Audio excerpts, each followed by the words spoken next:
Bank এবং বীমা দুই ইন্ডাস্ট্রিতেই যেমন কিছু বিতর্কিত প্রতিষ্ঠান আছে। বা অবহেলায় ভালো ছেলেরাও কিন্তু খারাপ হয়ে যায়।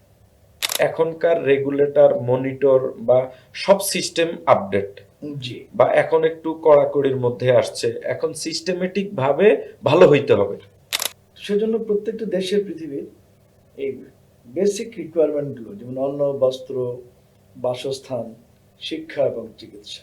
আমার দেশের 99% মানুষ স্বাস্থ্য ঝুঁকির বাহিরে থাকবে, 95% মানুষ পরিবার পারিবারিক আর্থিক নিরাপত্তার বাহিরে থাকবে। তো দেশের সার্বিক স্ট্যাবিলিটি আসবে কোত্থেকে? ব্যাংক লোন দেয়, ওই টাকা ফেরত পায় না, দেউলিয়া হয়ে গেছে। এর মধ্যে আমরা দেখলাম যে ব্যাংক এবং বীমা দুই ইন্ডাস্ট্রিতেই যেমন কিছু বিতর্কিত প্রতিষ্ঠান আছে, কিন্তু ম্যাক্সিমাম তো ভালো প্রতিষ্ঠানও আছে। হুম হুম। আমরা দেখি যখন বৈশ্বিক অর্থনৈতিক অবস্থা খারাপ থাকে, ভালো থাকে, তখনও ওই ব্যাংক বা ওই বীমা কোম্পানি, ব্যাংক হইল তারা মানুষের সাথে লেনদেন সব অ্যাজ ইউজুয়াল খুব স্বাভাবিক করছে। তাদের ক্ষেত্রে কিন্তু কোনো প্রবলেম চোখে আসতেছে না। বাংলাদেশে অলমোস্ট সরকারি এবং প্রাইভেট সহ প্রায় 61টার মতো ব্যাংক বর্তমানে কাজ করছে, আর জীবন বীমাতে 36টা জীবন বীমা কোম্পানি কাজ করছে। তো এখানে 6 থেকে 7টার অবস্থা একদম ডিজাস্টার, খুব খারাপ। কিন্তু আলহামদুলিল্লাহ ম্যাক্সিমাম কোম্পানিগুলো কিন্তু ভালো। জি। গ্রাহকের ক্লেম দেওয়ার ক্ষেত্রে, আম, এরপরে স্বাস্থ্য ঝুঁকির জন্য আমরা যে বীমাগুলা করে থাকি, অসুস্থতার কারণে হসপিটালাইজড হইলে পরে ওখান থেকে বেনিফিস বেনিফিট পাওয়া, সুযোগ সুবিধা পাওয়া। তো এই তফাৎটা কেন স্যার, যে একটা প্রতিষ্ঠান এত খারাপ হবে, আবার একটা প্রতিষ্ঠান এত স্ট্যান্ডার্ড হবে, কিন্তু উভয় পক্ষই তো সরকার তাদেরকে লাইসেন্স দিয়েছে। সরকারের একটা মনিটরিং ডিপার্টমেন্ট আছে, যেমন ব্যাংকগুলাকে নিয়ন্ত্রণ করে বাংলাদেশ ব্যাংক, ইন্স্যুরেন্সটাকে নিয়ন্ত্রণ করা আইডিআরএ। আবার উভয় পক্ষের একাডেমিও আছে, ইন্স্যুরেন্সের জন্য বাংলাদেশ ইন্স্যুরেন্স একাডেমি আছে। তো এই জায়গাতে আপনার নিয়ন্ত্রণটা কি অনিয়ন্ত্রিত হচ্ছে, নাকি আসলে আমরা যারা খুব অর্ডিনারি পিপল, আমাদের কাছে বিষয়টা অনেক সময় ক্লিয়ার না, যে একটা প্রতিষ্ঠান এত এত ভালো, আবার একটা প্রতিষ্ঠান এত খারাপ, এই এত বিশাল তফাৎ, এই জিনিসটা স্যার আমাদের কাছে, এবং এই এই প্রশ্নটা অনেক মানুষজন, হয়তো প্রশ্নটাই মানুষ ঠিকমতো করতে পারে না, কিন্তু আমি এটা ফেস করেছি আর কি। আপনার থেকে এই বিষয়টাতে একটু এটা যদি হলো কি যে শুনি স্যার। অনাদরে বা অবহেলায় ভালো ছেলেরাও কিন্তু খারাপ হয়ে যায়, খারাপ ছাত্র হয় কিংবা মাস্তান হয়। এটার কারণ হলো সন্তানের না, মানে বাবা মা। তো রেগুলেটর যারা হুম, যারা রেগুলেট করে ইন্স্যুরেন্স ইন্ডাস্ট্রি, ব্যাংক ইন্ডাস্ট্রি, আমাদের রেগুলেটর কারা? অর্থ মন্ত্রণালয়। জি, আমাদের রেগুলেটর হচ্ছে আহ, আহ, বাণিজ্য অর্থ মন্ত্রণালয়, সিকিউরিটিজ এক্সচেঞ্জ কমিশন, তারপরে বীমা উন্নয়ন কর্তৃপক্ষ মানে ইদ্রা, হুম, বাংলাদেশ ব্যাংক, তাই না? জি, Dhaka stock exchange, Chittagong stock exchange, আমাদের শেয়ার হোল্ডাররা। তো এই সবাইকে, এরা এরা কিন্তু স্টেক হোল্ডার। এবং এই প্রক্রিয়াটা শুরু হয়েছে কিন্তু চতুর্থ প্রজন্মের ইন্স্যুরেন্স কোম্পানিগুলো মানে ভালো করছে, কারণ হচ্ছে এরা মনিটর। আর আগের কোম্পানিগুলো যারা ভালো করছে হুম, তারা সেলফ মনিটর। আর যারা মনিটরড হয় নাই, অর্থাৎ বাবা মা ছেড়ে দিয়েছে, আমাদের রেগুলেটররা ছেড়ে দিয়েছে বকাটে ছেলে হিসাবে। এই তাহলে কি স্যার, বকাটে ছেলেরাই কিন্তু এই মানে সমাজে এই বিমার বদনাম ছড়িয়েছে। তাহলে কি আমরা এই এই জায়গাতে একমত হতে পারি স্যার, যে এখন যে ব্যাংক বিমাগুলা ভালো করছে, এখনকার রেগুলেটর মনিটর বা সব সিস্টেম আপডেট জি। বা এখন একটু কড়াকড়ির মধ্যে আসছে, এখন সিস্টেমেটিক ভাবে ভালো হইতে হবে। অবশ্যই। কিন্তু প্রিভিয়াস যারা আমাদেরকে সার্ভিস দিয়েছে, তখন রেগুলেটরের দুর্বলতার কারণেই মূলত আজকে যারা ক্লেম পাচ্ছে না, ম্যাচুরিটি পাচ্ছে না, হুম, এই প্রবলেমটা কিন্তু আজকে না, এটা পিছনের প্রবলেম। পেছনে। আর পিছনের রেগুলেটর দুর্বল থাকার কারণে তারা এই সুযোগটা পেয়েছে। জি। ওরা নিজে থেকেই ভালো, নিজে থেকে ভালো, তাদের নিয়তি উদ্দেশ্যই ভালো যে আমরা ব্যবসা তো করব কিন্তু সেবার মাধ্যমে ব্যবসা করব, আমরা কারো সেবার বিঘ্ন ঘটাই আমরা ব্যবসাটা করব না, এটাই বিষয়। ধন্যবাদ স্যার। আমরা আমাদের দর্শকরা আশা করি খুব জটিল কঠিন একটা বিষয়ের খুব সহজ সাবলীল অ্যান্সার আমরা পেয়েছি স্যার, ধন্যবাদ। স্যার আমরা আরেকটা বিষয়ে একটু যাব, আর সেটা হচ্ছে যে আমরা প্রত্যেকে জানি আপনি আলোচনার শুরুতে আমরা জানি আপনি প্রায় ফার্স্ট ওয়ার্ল্ড কান্ট্রিগুলোতে 40-45টা দেশে আপনি কাজ করেছেন, ভিজিটর হিসেবে ঘুরেছেন, ট্রাভেলিং করেছেন, অনেক অভিজ্ঞতা আপনার। তো উন্নত বিশ্বের ইন্স্যুরেন্স বা সোশ্যাল সিকিউরিটি বলি বা হেলথ ইন্স্যুরেন্স, আর আমার দেশের একদম প্রেজেন্ট সিচুয়েশন যেটা, এটা আসলে বলতে আমরা খুব লজ্জাও লাগে, এখানে আমরা অনেক পিছিয়ে আছি স্যার। আমরা যখন দেখি আমাদের দেশের 100 জন মানুষের মাত্র একজন মানুষ ইন্স্যুরেন্স কর্তৃক স্বাস্থ্য ঝুঁকির আর্থিক নিরাপত্তার মধ্যে আছে, 100 জন মানুষের মধ্যে 4 থেকে 5 জন মানুষ ইন্স্যুরেন্সের মাধ্যমে পারিবারিক আর্থিক নিরাপত্তার মধ্যে আছে। তার মানে আমরা এটাই বুঝি যে আমাদের দেশের একদম এই 18-20 কোটি মানুষের দেশ, মানে বলতে গেলে সব মানুষই এমন একটা ওয়ার্ল্ড স্ট্যান্ডার্ড ফ্যাসিলিটি, একটা নাগরিক সুবিধা থেকে তারা বঞ্চিত। তো প্রেজেন্ট আপনি যেহেতু এই ইন্ডাস্ট্রিতে আছেন, প্রেজেন্ট সিচুয়েশনটা তো আপনার সামনেই। জি। আবার আপনি যেহেতু পৃথিবীর বিভিন্ন দেশে যান, তাদের দেশে ইন্স্যুরেন্সের কালচারটা, তাদের দেশের জিডিপিতে ইন্স্যুরেন্সের কন্ট্রিবিউশন, এটাও আপনার সামনে স্যার। এই এই দুইটা বিষয়ে যদি আমাদেরকে একটু আরো ক্লিয়ার আপনি বলেন যে তাদের দেশ আর আমাদের দেশ, এরপর আমরা আরেকটা গুরুত্বপূর্ণ প্রশ্নতে যাব স্যার। আমি বা বাহিরে কেমন দেখেছেন এই বিষয়টা, কিভাবে তারা মেনটেন করে এটাকে? আসলে ব্যাপারটা আমি এভাবে বলি যে একজন মুসলমান, আমরা তো আমাদের নবী করিম সাল্লাল্লাহু আলাইহি ওয়াসাল্লামকে আনি আমাদের আদর্শ, উনি এহসান ভিত্তিক সমাজের কথা বলেছেন, অর্থাৎ সমাজ হবে এহসান ভিত্তিক। তো এহসান কার উপরে করব?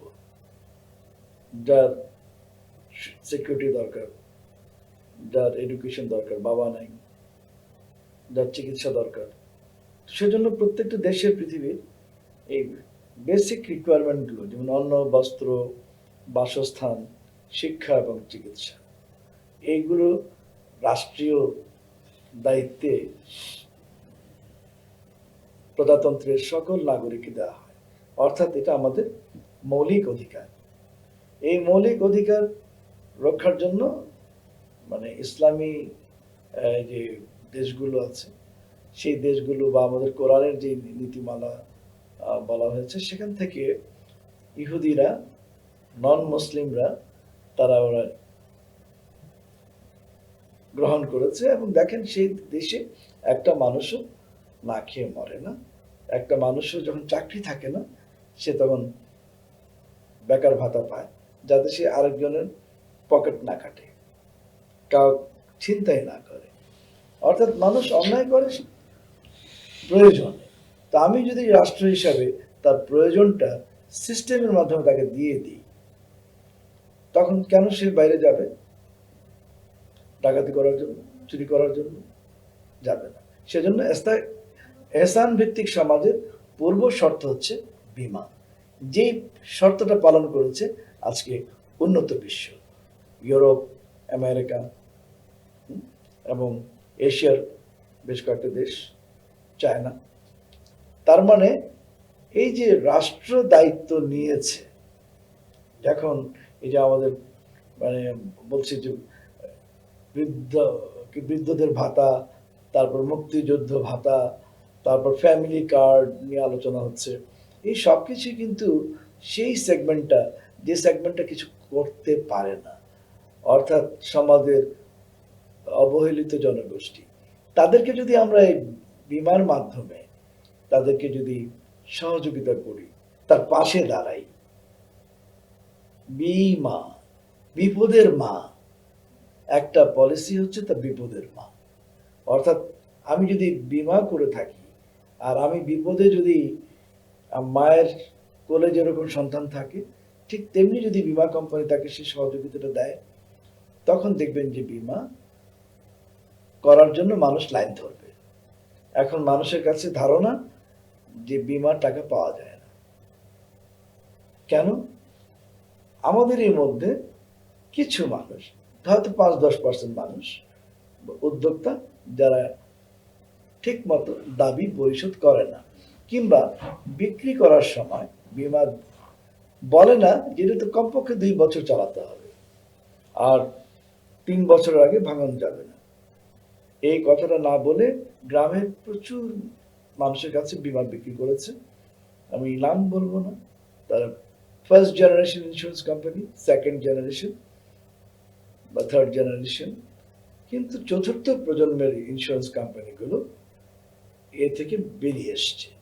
তারা বীমা বিক্রির সময় তারা বলে দেয় 2 বছর চালাতে হবে, 3 বছরের আগে ভাঙানো যাবে না। তো যখন একটা মানুষ জানে যে এটা তার একটা বিনিয়োগ, এটা একটা চুক্তি, এটা সোশ্যাল সিকিউরিটি, এই সিকিউরিটি আমাকে আমার প্রয়োজনে আমার বাড়িতে পৌঁছে দেবে, তখনই আস্থার জায়গাটা মানুষ ফিরে পাবে। প্রত্যেকটা মানুষ বীমা করতে আগ্রহী হবে। আমি কি বোঝাতে পেরেছি? Exactly sir.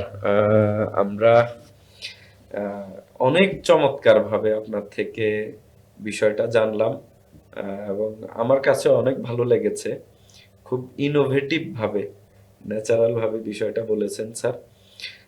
এখনকার যে বিষয়টা আপনার থেকে আমরা একটু জানবো, যেহেতু আপনি অর্থনীতির বিভিন্ন ফাংশন নিয়ে কাজ করেছেন, কনসালটেন্সি করেন, কস্ট ম্যানেজমেন্ট নিয়ে কাজ করেন, এবং বাংলাদেশের উৎপাদন ভিত্তিক অনেকগুলা প্রতিষ্ঠানের সাথে আপনি এখনো সম্পৃক্ত, আগেও ছিলেন। তো এই লেভেলের লোকজনের ভিশনটা অনেক লম্বা থাকতে হয়, যে আপনি এখান থেকে আগামী 5 বছর 10 বছরের একটা টার্গেট নিয়েই পলিসি মেকিংটা করেন, আমি যদি ভুল না বলি। জি। তো এখন এতক্ষণ আমরা প্রেজেন্ট সিচুয়েশন নিয়ে আলোচনা করেছি, বর্তমানে আমাদের যে এখানে আছে, কিন্তু এটা তো আমাদের জন্য মঙ্গল না, দেশের জন্য মঙ্গল না। আমার দেশের 99% মানুষ স্বাস্থ্য ঝুঁকির বাহিরে থাকবে, 95% মানুষ পরিবার, পারিবারিক আর্থিক নিরাপত্তার বাহিরে থাকবে।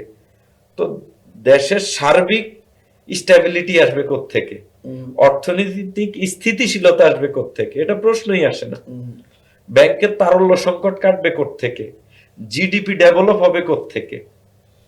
এখন আমরা আপনার থেকে জানবো স্যার, কি কি পদক্ষেপ নিলে, এক্ষেত্রে গভর্নমেন্ট হইতে পারে, কোম্পানি হইতে পারে, আমরা হইতে পারি, আমাদের project family happiness ensure skill একাডেমিটা আমাদের খুব সীমাবদ্ধতা, আমরা অনলাইন অফলাইনে আমরা জান প্রাণ দিয়ে চেষ্টা করছি যে 2টা ফাংশনে কাজ করব আমরা। একটা হচ্ছে, এখন আমাদের ফোকাস হচ্ছে যারা এই ইন্ডাস্ট্রিতে আছে এজেন্ট হিসাবে, এবং যারা এজেন্ট হইতে চায় এদেরকে স্কিল করা, right information, right skill, right strategy শিখানো। কারণ ইন্স্যুরেন্স কোম্পানির যে ইনভেস্টর, যে সেভিংস হোল্ডার, এটা কিন্তু আসে এজেন্টদের মাধ্যমে। কোয়ালিটি এজেন্ট, কোয়ালিটি কাস্টমার, এটাই স্বাভাবিক। তো এই লোকগুলার কোয়ালিটিটা ইমপ্রুভ করার জন্য এখন আমরা খুব কাজ করছি। এবং আমার গত 1 বছরের যদি অভিজ্ঞতা বলি স্যার, আমি প্রথমে যাই, কিন্তু এখন দেখলাম যে বিষয়টা খুবই কষ্টসাধ্য। সবাই এখানে টাকা ইনকাম করতে চায়, কিন্তু নিজের সেলফ ডেভেলপমেন্ট, স্কিল ডেভেলপমেন্ট যে করলে টাকা ইনকাম অটো হবে, এটা মানুষকে বুঝাইতে অনেক কষ্ট হচ্ছে স্যার। কিন্তু হতাশ না, চেষ্টা করে যাব ইনশাল্লাহ, এবং আশা করি আমরা ভালো একটা পরিবর্তন আমরা আনতে সক্ষম হব। তো আপনার কাছে এটাই আমার এখন জানার বিষয়, গভর্নমেন্ট কি ইনিশিয়েটিভ নিলে, বা আমাদের ইন্স্যুরেন্স একাডেমির ভূমিকা কি থাকলে, ইন্স্যুরেন্স কোম্পানিগুলা কি কি পদক্ষেপ নিলে সার্বিকভাবে আমার দেশের আপামর জনসাধারণ টুডে অর টুমোরো স্বাস্থ্য ঝুঁকি এবং পারিবারিক আর্থিক নিরাপত্তার জন্য সেই ইন্স্যুরেন্সটাকে বেছে নিবে, আফটার 3 or 5 ইয়ার্স এর মধ্যে আমাদের দেশের মেজরিটি পার্সেন্ট লোকে ইন্ডাস্ট্রিতে আসবে, জিডিপিতে একটা ভালো পরিবর্তন আসবে। স্যার যদি একটু না, ধন্যবাদ। সুন্দর প্রশ্ন করেছেন। সরকার বেশ প্রায় 1 যুগেরও বেশি সময় ধরে এই বিষয়টা নিয়ে কাজ করছেন এবং ঢাকা বিশ্ববিদ্যালয়ের একটা ফ্যাকাল্টি আছে, ডিপার্টমেন্ট আছে, ইন্স্যুরেন্স অ্যান্ড ব্যাংকিং। স্যার তো এটা আমি জানি এবং সেখান থেকে ছেলেরা পাস করে, কিন্তু বিমা ইন্ডাস্ট্রিতে জয়েন করে না, তারা ব্যাংকে গিয়ে জয়েন করে, বিমাতে আসে না, কারণ বিমাতে এরকম কেরিয়ারের হাতছানি ওরা পায়নি। কিন্তু আমি গবেষণা করে দেখেছি যে বিমার যদি সঠিক সঠিক ট্রেনিং দেওয়া হয়, সঠিক অ্যাপ্রোচ, আইডিয়া, এবং এটা যদি আমরা ছাত্রদের মধ্যে, জব সিকারদের মধ্যে ডিসেমিনেট করতে পারি, তাহলে এখানে খুব ভালো কোয়ালিটির লোকজন আসবে। যেমন ব্যাংকে 1990 সালে ওরা ভালো ভালো ছেলে পেলে পেতো না এই ব্যাংকিং ইন্ডাস্ট্রিতে, তখন তাদেরকে ট্রেনিং ইনস্টিটিউট করা হয়েছে, ব্যাংকিং ট্রেনিং সেন্টারগুলো করা মানে ছিল, তারপর ওয়ার্ল্ড ব্যাংকের সাপোর্ট ছিল, অটোমেশন হলো। সেম জিনিসটা কিন্তু বিমাতেও এই প্রায় 8.5 কোটি টাকার মতো, 850 কোটি টাকার জি মতো জি ওয়ার্ল্ড ব্যাংক একটু সাপোর্ট দিয়েছে for automation, industry automation. Bangladesh insurance একাডেমিতে এখনো 500 টাকা দিয়ে একটা ডিপ্লোমা কোর্সে ভর্তি হওয়া যায়। Can you imagine? 500 টাকা দিয়ে ভর্তি হলেন আর প্রায় 2,500 টাকার মতো বই কিনতে লাগে। তার মানে 3,000 টাকা দিয়ে আপনি 2 বছর পরীক্ষার ফি টি কোচিং টোচিং সহ মাত্র 10,000 টাকা দিয়ে আপনি একটা বাংলাদেশ ইন্স্যুরেন্স একাডেমি ডিপ্লোমা নিতে পারেন। বিষয়টা কি জনসাধারণ জানে? জানে না। আর জানে না বলেই তারা ওই একটা এফএ লাইসেন্স নিয়ে দৌড় দেয় কাস্টমারের কাছে। কাস্টমার প্রশ্ন করে, উত্তর দিতে পারে না, উত্তর না দেওয়ার কারণে তার আস্থার যে পারদ ওটা নিচে নেমে আসে, পলিসি হয় না। তাহলে কি করতে হবে? মগজের মধ্যে ইমপ্লান্ট করতে হবে ট্রেনিং, ট্রেনিং, ট্রেনিং। এই ট্রেনিং গুলো করার জন্যই এনশিওর স্কিল একাডেমি যে মানে দায়িত্ব নিয়েছে, যে কার্যক্রম করছে, গ্রাহকদের তারপর যারা ফিনান্সিয়াল অ্যাডভাইজার হিসেবে কেরিয়ার করবে তাদের জন্য এই অবদানের জন্য আমি আন্তরিক মোবারকবাদ জানাচ্ছি। সাথে সাথে একটা কথা বলি যে প্রত্যেকে অন্তত ট্রেনিং ছাড়া, পাস ছাড়া আপনারা কাউকে এফএ লাইসেন্স দিবেন না, আর পরীক্ষা চালু করেন। তাহলে স্যার আমরা কি এটা ধরে নিব যে গভর্নমেন্ট যদি এটা আমরা আইডিয়ারে তো আমার বিআইতে আমি মাঝে মধ্যে যাই, ওখানকার আমাদের অনেক বইটই আমিও লোকজনকে দেই। তো আমরা গভর্নমেন্টের একটা বিধানই দেখলাম যে এখানে লাইসেন্স প্রাপ্ত হওয়ার জন্য 72 ঘন্টার একটা ট্রেনিং অবশ্যই নিতে হবে। তো আমি এ পর্যন্ত 36টা জীবন বীমা কোম্পানি বা যতটুকু একটু খোঁজার চেষ্টা করেছি, এই বিধানটা শতভাগ মেনটেন করতে বা আংশিক মেনটেন করেও এজেন্ট করতে আমি কিন্তু কাউকে দেখিনি স্যার। এখন আমার মনে তাহলে আপনার কথা থেকে আমরা যেটা জানলাম যে সরকার যদি এই জায়গাতে আরেকটু স্ট্রেট ফরওয়ার্ড হয় যে তুমি আগে ট্রেনিং করো, তারপরে তুমি এজেন্ট হওয়ার জন্য আবেদন করো, আবেদনের পরে তার একটা ইন্টারভিউ হবে, সে যদি ট্রেনিংয়ে ভালো ইমপ্রুভমেন্ট করতে পারে তাহলে একটা কোম্পানি তাকে ফাইন্যান্সিয়াল অ্যাডভাইজার হওয়ার লাইসেন্স দিবে বা এজেন্ট কোড দিবে, আদারওয়াইজ সে কোডটা পাবে না। তো যদি এতটুকু মেনটেন করা যায় তাহলে আমার কোয়ালিটি লোকজন আসবে, আর কোয়ালিটি লোকজন আসলে যখন এখানে একটু ভালো ইনকাম, ভালো ক্যারিয়ার দেখবে, তখন ভালো ভালো কাস্টমারও আসবে। ভালো ভালো লোকজন আসবে, হুম, তাইলে আমাদের একটা ফিল্ড ফোর্স দরকার আর কি। ঠিক Right. আছে স্যার। আমাদের মানে সোনালী লাইফের কথা যদি বলি, 35,000 এজেন্ট পার্টনার আমাদের, তাই না, অ্যাক্টিভ, জি। অ্যাক্টিভ। তো এই 35,000-এর মধ্যে যারাই ট্রেনিং নিয়ে পড়াশোনা করে এবং গ্রাহকের কাছে যায়, তাদের অ্যাটলিস্ট মানে মানে মানে রেঞ্জ অফ সাকসেসটা মানে বেশি হয়। আর যা ট্রেনিং ছাড়া যায় তারা বলে দূর, এইটা আমাদের জন্য না, মানুষ বোঝে না, মানুষ করতে চায় না। এর কারণ তার মগজে নাই। মগজে যদি থাকে, মগজে, মুখে আসবে আপনি আপনি। তো ওর তো মুখে আসে না। একটা প্রশ্ন করে, দেখো আমি অমুক কোম্পানিতে, নাম বললাম না, অমুক কোম্পানিতে ইন্স্যুরেন্স করেছিলাম, কিন্তু ওরা আমাকে টাকা দেয়নি। তো টাকা দেয় নেই, কেন দেয়নি তা আর বলতে পারে না। আচ্ছা, জিজ্ঞাসা করা হয়, আচ্ছা তুমি করছো? বল না, আমার বন্ধু করছিল। তারপরে সে বন্ধু কেন করেনি, দেখা গেছে সে ওটা ল্যাপস পলিসি ছিল। ল্যাপস পলিসি টাকা দেবে কোথেকে? তো এই যে মানে ভুল সমাজে প্রচারিত হয়েছে, এইটাকে দেখতে হবে। আর ট্রেনিং এর ব্যাপারে আপনারা যে উদ্যোগ নিয়েছেন, এটা প্রশংসনীয়।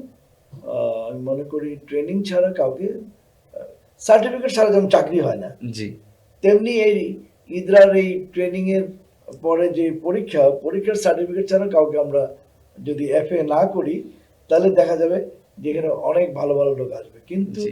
সেই সুযোগটা আমাদের এখন নাই। কারণ আমরা হাংরি ফর ফিনান্সিয়াল অ্যাডভাইজার। এই হাংরি থেকে, এই ক্ষুধা থেকে আমরা বলি যে আচ্ছা ঢোকো, পরে আমরা ট্রেনিং দিয়ে নেব, পরে আর ট্রেনিং দেওয়া হয় না। তো আমি আম, স্যার অনেক চমৎকার করে বলেছেন। এই ক্রাইসিস ম্যানেজমেন্টটার জন্য, এটা এই বিশাল সমস্যার থেকে উত্তরণের জন্য আমরা বাংলাদেশের ফার্স্ট, সকলের জন্য আমাদের একাডেমিতে স্যার আপনি শুনলে খুশি হবেন, প্রায় 9-10টা ইন্স্যুরেন্স কোম্পানির ব্রাঞ্চ ম্যানেজার পর্যন্ত, ইউনিট ম্যানেজার, তারাও আমাদের এখানে basic course of life insurance অংশগ্রহণ করেছে। এবং আমাদের আরো কিছু ট্রেনিং প্রোগ্রাম আমরা ডিজাইন করেছি। তো আমাদের বেসিক কোর্সটা ডিজাইন আমরা যেভাবে করেছি, একদম বিআইএ কর্তৃক যে বইটা বিক্রয় ব্যবস্থাপনা, ওটার আদলে, ওটার সাথে আমরা ডিজিটাল মার্কেটিং এবং অ্যাওয়ারনেস মার্কেটিংটাকে, মানে আধুনিকতাটাকেও আমরা সংযুক্ত করেছি।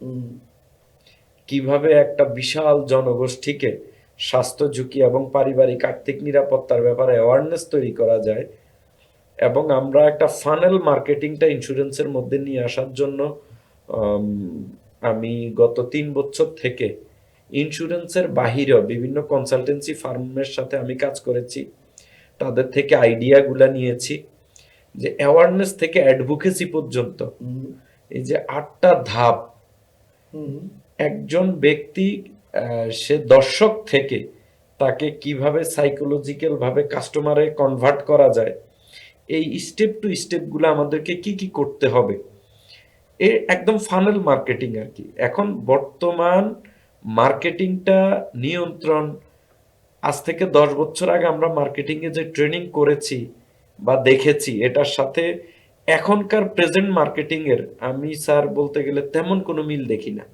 কারণ আগে এআই ছিল না, ইন্টারনেট ছিল না, মোবাইল ছিল না, হুম, তখন হোম বেজ মার্কেটিং বেশি ছিল, মানুষ টার্গেট মার্কেট বুঝতো না, নিশ মার্কেট বুঝতো না।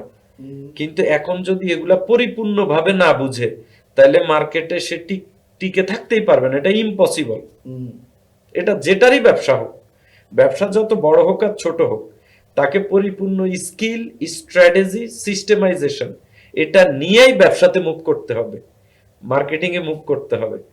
তা আমরা চেষ্টা করেছি ইনশাল্লাহ। ইন্স্যুরেন্স মানি আমরা বুঝি যে কিছু ইন্স্যুরেন্সের এজেন্ট একদম কাঁধের মধ্যে ব্যাগ একটা নিয়ে অফিস টু অফিস যাবে, ডোর টু ডোর যাবে, ফিজিক্যাল ওয়ার্ক যেটা, এটাও খুব ইম্পর্টেন্ট, কিন্তু এটার সাথে যে সোশ্যাল কানেক্টিভিটি তৈরি করা, সোশ্যাল কানেক্টিভিটি, সোশ্যাল কানেক্টিভিটি তৈরি করা, নিশ মার্কেট তৈরি করা, মার্কেট কমিউনিটি, পৃথিবীর এই যে সব সার্বজনীন যদি বিজনেস কোনোটা থাকে পৃথিবীতে, আমি 1 নাম্বার লিস্টে রাখবো ইন্স্যুরেন্সকে।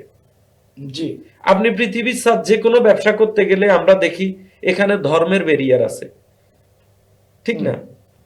রিলিজিয়াস অনেক, ধরেন কোন কোন প্রোডাক্ট এটা আমাদের সনাতন ধর্মীরা কিনবে কিন্তু আমরা মুসলমানরা কিনবো না, মুসলমানরা কিনলে ওই ধর্মের লোকজন কিনবে না। আবার আমরা যদি বিলাসিতা প্রোডাক্টের দিকে যাই, আমার যেটা পছন্দ আপনার সেটা পছন্দ না, আপনার যেটা পছন্দ আমার সেটা পছন্দ না, রুচির ব্যাপার আছে, কত ইয়ে আছে, একটু এলিট শ্রেণীর ব্যাপার আছে, নিম্ন বিত্তর ব্যাপার আছে, কত ক্লাসিফিকেশন থাকে। কিন্তু একটা মাত্র প্রোডাক্ট ইন্স্যুরেন্স যেটা আপনি যদি শিল্পপতি হন আপনার জন্য দরকার, আর আপনার শিল্প প্রতিষ্ঠানের যে সিকিউরিটি গার্ড তার জন্য দরকার। এখন যে সিকিউরিটি গার্ড তার অ্যাবিলিটি কম, সে অল্প পয়সা ইনকাম করে, সে তার সিকিউরিটিটা নিবে অল্প টাকা দিয়ে। আর আপনার অ্যাবিলিটি অনেক বেশি, আপনি অনেক টাকার মালিক, আপনার সিকিউরিটিটা নিবেন আপনি অনেক বেশি টাকা দিয়ে। আপনার সন্তানের জন্য আপনি শিক্ষা বীমা নিবেন, হয়তো সেটা হবে 1 কোটি টাকা, আর আপনার ওই লোকটা কৃষক মজুর, সেও তার সন্তানের নামে শিক্ষা বীমা নিবে হয়তো 1 লাখ টাকার, হয়তো তার প্রিমিয়াম আসবে মাসে 1000 টাকা, কিন্তু সিকিউরিটির বাহিরে কেউ থাকবে না। এই যে একটা সার্বজনীন ব্যাপার, যেটা আমার হিন্দু হোক, খ্রিস্টান হোক, মুসলিম হোক, শিক্ষিত হোক, কম শিক্ষিত হোক, ধনী হোক, গরিব হোক, সকলের জন্য এবং সকল বয়সের জন্য 3 মাসের একটা সন্তানের কিন্তু শিক্ষা বীমা নেওয়া যায়।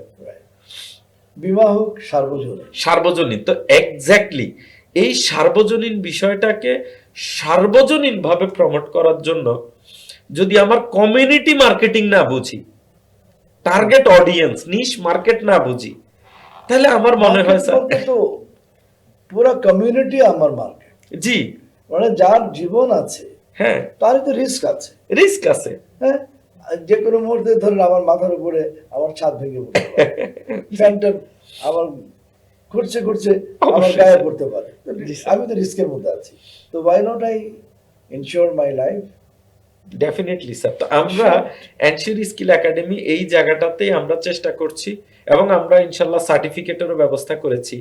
আমাদের আমরা 3 দিন আমাদের ভার্চুয়ালি ট্রেনিং হয়, একটা বড় গেট টুগেদার প্রোগ্রাম হয়, এটার সাথে আবার আমরা কিছু কোচিং ক্লাসও অ্যাড করে দিচ্ছি, যেন আমাদের একজন ফিনান্সিয়াল অ্যাডভাইজার বা এফএ হোক, ইউনিট ম্যানেজার হোক, সে ফার্স্ট ডে থেকে তার সিস্টেম, সার্ভিস, এই প্রত্যেকটা জিনিস জেনে বুঝে শুনে একটা টার্গেট মার্কেট রেডি করে প্রিপারেশন নিয়ে সে কাজটা শুরু করতে পারে ইনশাআল্লাহ।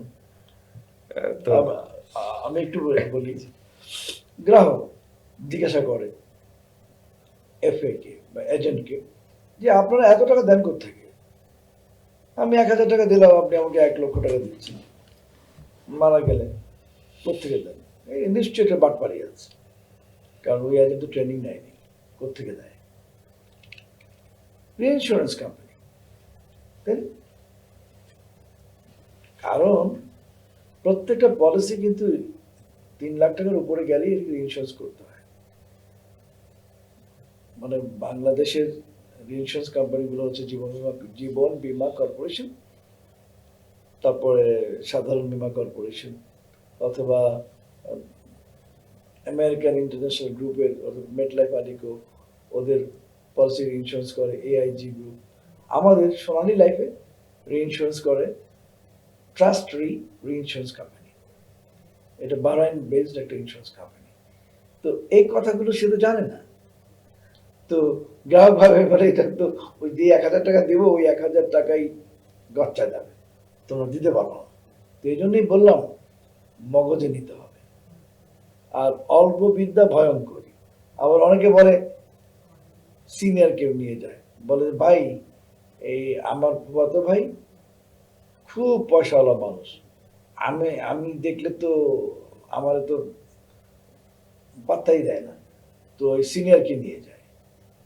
এখন সিনিয়র যদি শিক্ষিত না হয়, এডুকেটেড না হয়, ট্রেন না হয়, তো সেও কিন্তু ওই বিফল হয়ে চলে আসবে। এই জন্যই আমি বলবো যে ট্রেনিং ইজ এ মাস্ট। তো ডিয়ার অডিয়েন্স, আমরা স্যারের এই আলোচনা থেকে আমরা একটা জায়গায় আমরা আমাদের যদি ফোকাস পয়েন্টটা নিয়ে আসি, এক্ষেত্রে আমি বিশেষ করে বলবো আমাদের এই অনুষ্ঠানটা আমাদের বিআই এর সাথে যারা সম্পৃক্ত আছেন, আইডিআর এর সাথে যারা সম্পৃক্ত আছেন, বিভিন্ন বীমা কোম্পানিগুলোর মধ্যে যারা ব্যবস্থাপনায় আছেন, আপনারাও আজকের আমাদের এই আলোচনাটাতে একটু গুরুত্ব দিবেন। যদি আমরা একটা জায়গায় স্পেসিফিক ফোকাস দেই যে আমাদের যে পরিমাণ জনবল এই ইন্ডাস্ট্রিতে আছে, financial associate, unit manager, branch manager, আমরা যদি এদেরকে অ্যাকচুয়াল ইন্স্যুরেন্সে ট্রেন আপ করতে পারি, আর আজকে থেকে যেই লোকটা আমার সাথে সম্পৃক্ত হবে তাকেও যদি আমরা কমিটমেন্ট নেই যে ট্রেনিং ছাড়া তাকে আমরা কোনোভাবেই বীমা পলিসি বিক্রি করার জন্য আমরা তাকে উদ্বুদ্ধ করব না এবং এটাতে আমরা ফোর্স করব, তাহলে পরে আমাদের এই ইন্ডাস্ট্রিতে একটা একটা চমৎকার পরিবর্তন আসবে। আমাদের এই কোয়ালিটিফুল লোক, স্কিল লোকদের হাত ধরেই ইনশাল্লাহ আগামী 2 বছর, 3 বছর, 5 বছরের মধ্যে আমরা আমাদের কাঙ্ক্ষিত লক্ষ্যে আমরা পৌঁছাইতে পারবো, যেটা আমাদের পক্ষে বিগত দীর্ঘদিন এটা সম্ভব হয়নি। তো আমরা অনুষ্ঠানের প্রায় শেষ পর্যায়ে চলে এসেছি। আমরা স্যারের থেকে আমাদের এই শেষ সময় আরো একটু 2-3টা জিনিস আমরা স্যারের থেকে জানবো। প্রথম বিষয়টা হচ্ছে স্যার, আমরা বাংলাদেশে আপনি শুনলে খুশি হবেন এবং একটু আশ্চর্য হবেন, আমাদের 36টা জীবন বীমা কোম্পানি। তো এখানে ট্রেনিং একাডেমি যদি বলি, তো একটাই প্রতিষ্ঠান বিআইএ এবং বাংলাদেশ ইন্স্যুরেন্স একাডেমি। আপনিও সেখানে গিয়েছেন, আমিও গিয়েছি। এটা কোনোভাবেই আমাদের এত বড় ইন্ডাস্ট্রির জন্য এনাফ না। এখানে অনেক লিমিটেশন আছে, হয়তো গভর্নমেন্টের বরাদ্দেরও ব্যাপার স্যাপার আছে। আমার ধারণা মতে বাংলাদেশের অন্তত 64 জেলায় না হোক, প্রত্যেকটা বিভাগে ইউনিভার্সিটি সমান করে অন্তত একটা ট্রেনিং ইনস্টিটিউট অন্তত ইন্স্যুরেন্সের জন্য থাকার দরকার। এটার যদি আমরা একটা দৃশ্যমান পরিবর্তন আনতে চাই, তা আমি নিজেও একজন বীমা কর্মী পেশায়, আমি ব্রাঞ্চ ম্যানেজার হিসেবে দায়িত্ব পালন করছি, আপনারা জানেন। এবং এই যে সামাজিকভাবে একটা ইম্প্যাক্ট তৈরি করার জন্য স্যার আমরা কাজ করছি। আমার উদ্দেশ্য হচ্ছে মানুষ আমাদের সাথে বীমা করুক, এটা আমরা আমাদের উদ্দেশ্য থেকে একটু দূরে রেখেছি। আমাদের প্রথম বিষয়টা হচ্ছে সেভিংস স্কিল ডেভেলপ করা, এটা সাধারণ জনগণের মধ্যে সেভিংস স্কিল। কারণ আমি স্যার প্রান্তিক পর্যায়ে গ্রামগঞ্জে কাজ করতে গিয়ে দেখেছি আমাদের দেশের উচ্চ শিক্ষিত মানুষ এবং একদম নিম্ন শিক্ষিত মানুষ প্রত্যেকের মধ্যেই একটা বড় ধরনের ঘাটতি আছে, যে সেভিংস স্কিলের জায়গাতে অনেক কষ্ট করে মানুষ যখন 2 পয়সা ইনকাম করে, অ্যাকাউন্টিংয়ের ভাষা বলে, মানে ইকোনমিক্সের ভাষা বলে সেভিংস প্রপেনসিটি। মানে আগ্রহ, বা বেশি যেমন ভারতীয়রা খুব সেভিং প্রপেনসিটি, জি, ওরা মানে কাপড় চোপড়ে ফুটানি কম করে, ওরা সেভ করে। জি, এই জন্য ভারতের কিন্তু বেশিরভাগ মানুষেরই ইন্স্যুরেন্স আছে। একটা বেবি ট্যাক্সিওয়ালা কিন্তু গাড়িতে ওঠার আগেই পেটিএম এর মাধ্যমে একটা ইন্স্যুরেন্স করে নেয়। জি। তো সেজন্যই বলছি সেভিংস প্রপেনসিটি আমাদের বাড়াতে হবে। বাংলাদেশের উবাররা, বেশিরভাগ উবারের ড্রাইভাররাই কিন্তু ইন্স্যুরেন্সের আওতায় নাই। না, আমরা এটাকে কম্পালসারি করতে হবে। জি। যে ড্রাইভার, সে মোটর বাইক হোক অথবা প্রাইভেট কার হোক অথবা উবার হোক, দে মাস্ট হ্যাভ। আর স্যার আমাদের দেশে আরেকটা প্রবণতা, ওই যে সেভিংস স্কিলের যে বিষয়টা বললাম, যে একটা মানুষ বিনিয়োগ করার সময় সে একটা ভালো প্রতিষ্ঠান এটা কিভাবে খুঁজবে, কোন প্রতিষ্ঠানটাতে তার টাকা সেফটি সিকিউরিটি আছে, আচ্ছা আচ্ছা কিভাবে বুঝবে যে এই প্রতিষ্ঠানটা আমাকে টাকাটা রিটার্ন দিতে পারবে? আচ্ছা আচ্ছা আমরা দেখি যে বাংলাদেশে এখনো মাল্টি লেভেল মার্কেটিং এ বিনিয়োগ করার প্রবণতা, এবং এক্ষেত্রে আমাদের দেশের হাজার হাজার কোটি টাকা, হুম, যেটা মানুষ বিভিন্ন ক্ষেত্রে ক্ষতিগ্রস্ত, এখনো টাকা পাচ্ছে না, না এবং নতুন নতুন করে মানুষ আরো ধোকার মধ্যে পড়ছে।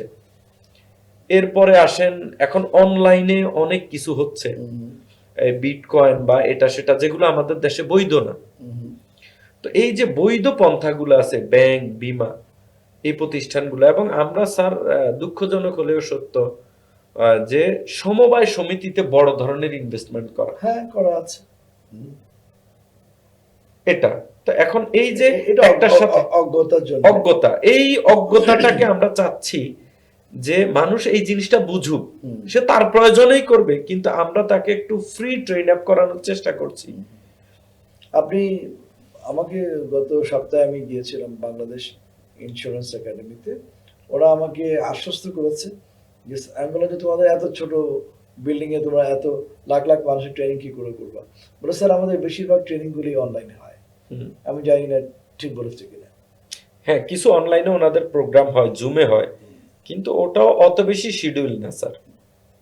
তো আমরা আজকের এই প্রোগ্রামের মাধ্যমে সকল দর্শকদের উদ্দেশ্যে বলছি, যারা আমাকে শুনছেন, আপনাদের ভাই বোন, আত্মীয় স্বজন, ছেলে মেয়ে, এদের জন্য সবচেয়ে ভালো এবং লোভনীয় ক্যারিয়ার হচ্ছে বীমা। এই বীমাতে একটা মানুষ মিলিয়ন মিলিয়ন টাকা কামাতে পারে। তার উদাহরণ, জলজয়ন্তী উদাহরণ, সোনালী লাইফের একজন ভদ্রলোক, একজন এজিএম, উনি কিছুদিন আগেও এখন এমডিআরটির মেম্বার, এমডিআরটির মেম্বার 2025। 2025 সালে এমডিআরটির মেম্বার হয়েছে। এখন বলেন হোয়াট ইজ এমডিআরটি? এমডিআরটি হচ্ছে মিলিয়ন ডলার রাউন্ড টেবিলের সদস্য হয়েছে। তার মানে দেখেন বাংলাদেশে এই সাধারণ একজন মানুষ, তিনি মিলিয়ন ডলার ইনকাম করেন বলেই এমডিআরটির মেম্বার হতে পেরেছেন। ওয়াই নট আপনি, why not me, why not Jasim ভাই? আমরা সবাই এমডিআরটির মেম্বার হতে পারবো। তো সুতরাং এই যে মিলিয়ন ডলার হাতছানি, আপনার গাড়ি, আপনার বাড়ি, আপনার ছেলের মেয়ে লেখাপড়া, আপনার বাচ্চাদের লেখাপড়া, আপনার গ্রুপ ইন্স্যুরেন্স, হ্যাঁ, বুড়ো বয়সের কোনো চিন্তা নাই, সবকিছু চিন্তা আপনার ইন্স্যুরেন্স কোম্পানি নেবে। তো ওইরকম একটা প্রতিষ্ঠান, ওইরকম একটা সিস্টেম বাংলাদেশে চালু হয়েছে, শুধু আমরা জানি না। আমরা জানার জন্য আমাদের ওয়েবসাইট আছে www.sonalilife.com। ইউটিউবে দেখতে পারেন, সোনালী লাইভ লিখলেই চলে আসবে, এবং গ্রাহক বান্ধব অ্যাপস আছে।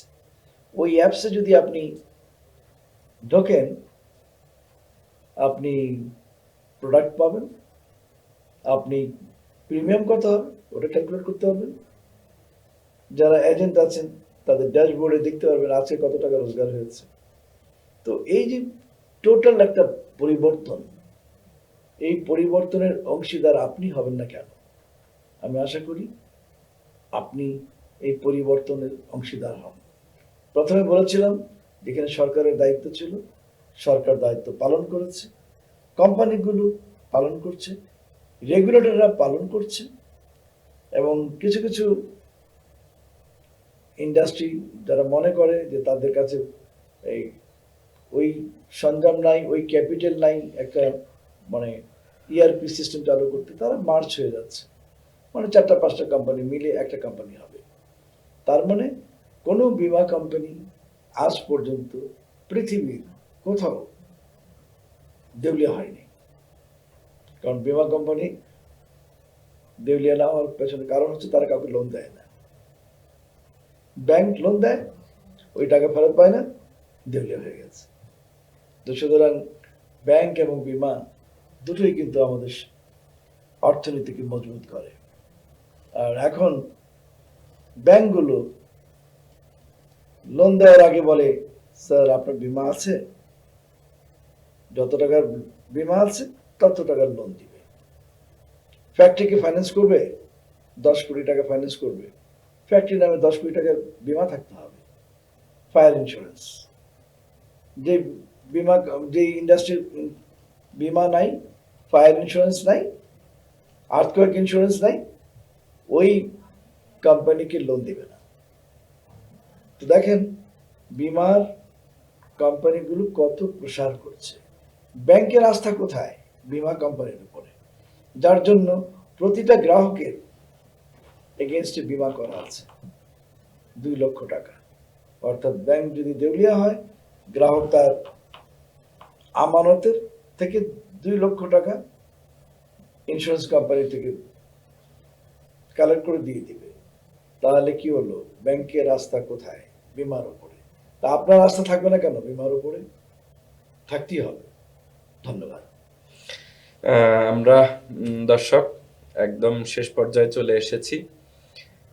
বিশেষ করে আজকের আলোচনা থেকে আমরা যদি একটু সামারি করি আজকের এই পুরো আলোচনাটা স্যারের সাথে, আমরা 2-3টা বিষয়ে বাংলাদেশের বীমা শিল্পের পিছনের অবস্থাটা কি, বর্তমান সিচুয়েশন কোন অবস্থায় আছে, এখান থেকে উত্তরণের জন্য আন্তর্জাতিক বিশ্বের মতো বীমার অবস্থাটাকে নিয়ে যাওয়ার জন্য আমাদের কি কি করণীয় দরকার, এই বিষয় নিয়ে আমরা আলোচনা করেছি।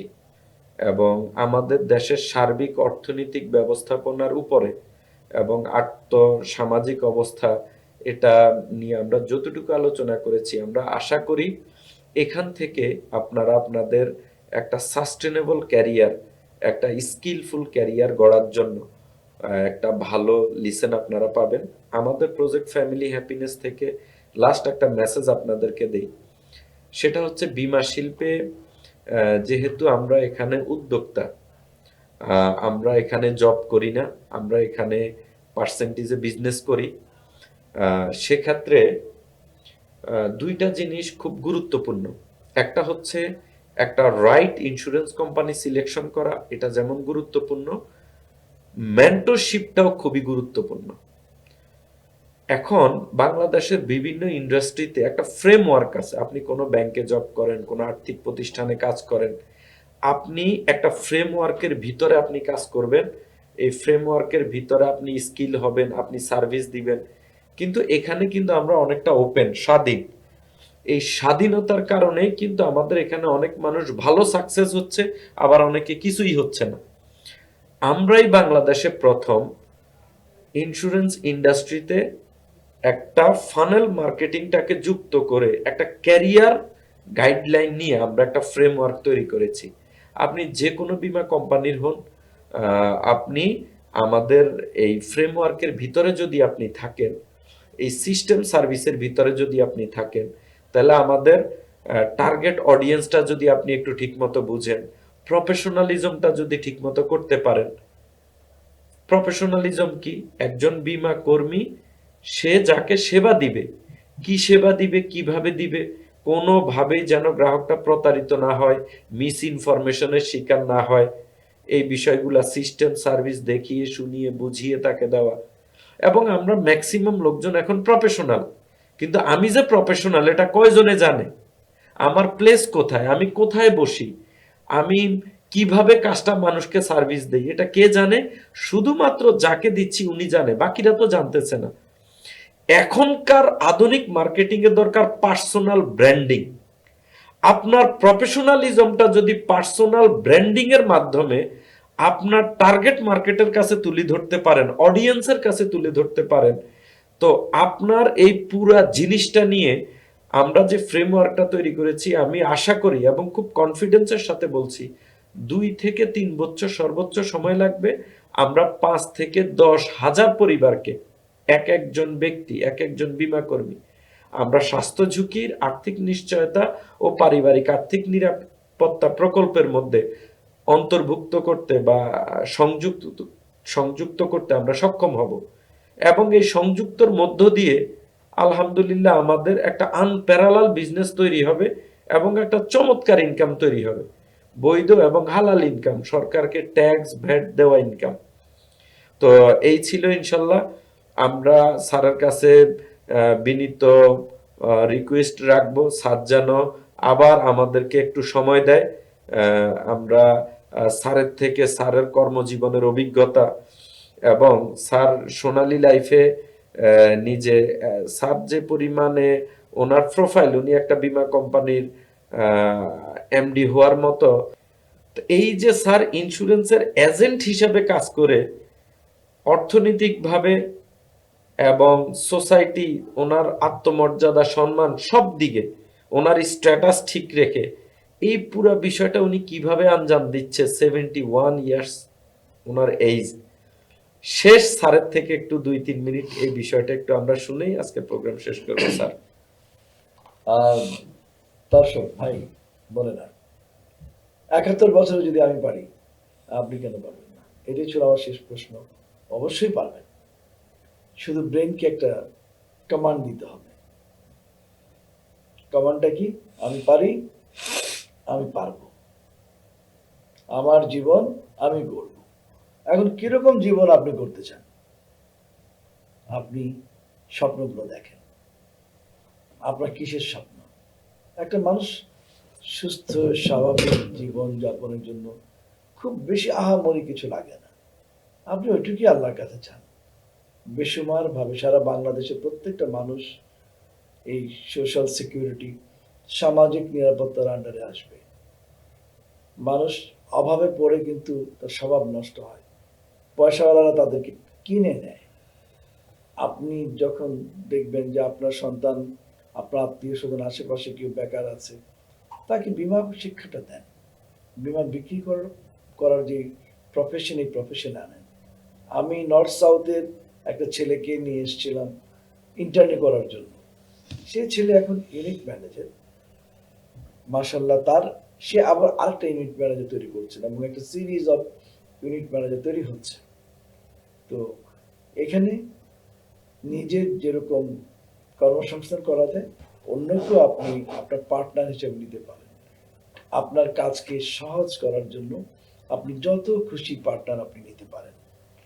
কিন্তু যখন আপনি চাকরি করতে যাবেন, আপনি নিজেই তো আরেকজনের চাকর, তা আপনি আরেকজনকে নিবেন কি করে? তা আপনার তো সে ক্ষমতা নাই। কিন্তু আসেন সোনালী লাইফে 1510 টাকা সরকারি ফি দিয়ে আপনি যে লাইসেন্সটা পেলেন, ওটা কোটি টাকার চেয়ে বেশি। আপনি যদি মনে করেন যে আমি কিন্তু কোটি টাকা রোজগার করবো, আপনি কোটি টাকা রোজগার করবেন।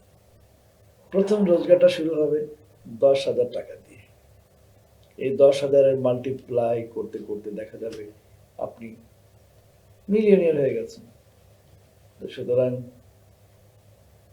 বীমা পেশা হবে আগামী দিনের লোভনীয় পেশা। আমার জানা মতে অনেক ব্যাংকের ডিএমডি লেভেলের লোকরা, এমডি যারা রিটায়ার করেছে, আমি তো এমডি ছিলাম, আমি এমডি হিসেবে রিটায়ার করার পরে কোথায় গেছি? সোনালীতে। ওই একটা ফিনান্সিয়াল অ্যাসোসিয়েটেড লাইসেন্স নিয়েছি, পড়াশোনা করেছি, গুগলে পড়াশোনা করেছি, ইউটিউবে পড়াশোনা করেছি। তো ভারতের অনেক বড় বড় সঞ্জয় তোলানি, সে 18 বার 19 বার $1 মিলিয়ন রাউন্ড টেবিলের মেম্বার হয়েছে। তো ওই ভিডিওগুলো দেখতাম। তো আমার মনে হয় খুব কঠিন কিছু না। বিশ্ববিদ্যালয়ে পড়ানো হয়, অনেকের বিশ্ববিদ্যালয়ে যাওয়ার সুযোগ নাই। তো আমাদের এই ভিডিওগুলো দেখবেন, এই হ্যাপিনেস প্রোগ্রামটা দেখবেন। হ্যাপিনেস কেন? আপনার পকেট গরম থাকলে তো আপনি হ্যাপি হবেন। মুখটা তো বাংলার 5 কেন হবে? কারণ পকেটে তো গরম। পকেট যদি গরম হয়, হৃদয় থাকবে উষ্ণ। উষ্ণ হৃদয়, ঠান্ডা মাথা। এইটাই হোক আপনাদের আশা। পকেট গরম, উষ্ণ হৃদয়, ঠান্ডা মাথা। এই কামনা করে আজকে শেষ করছি, বিদায় নিচ্ছি। আবার দেখা হবে কখন।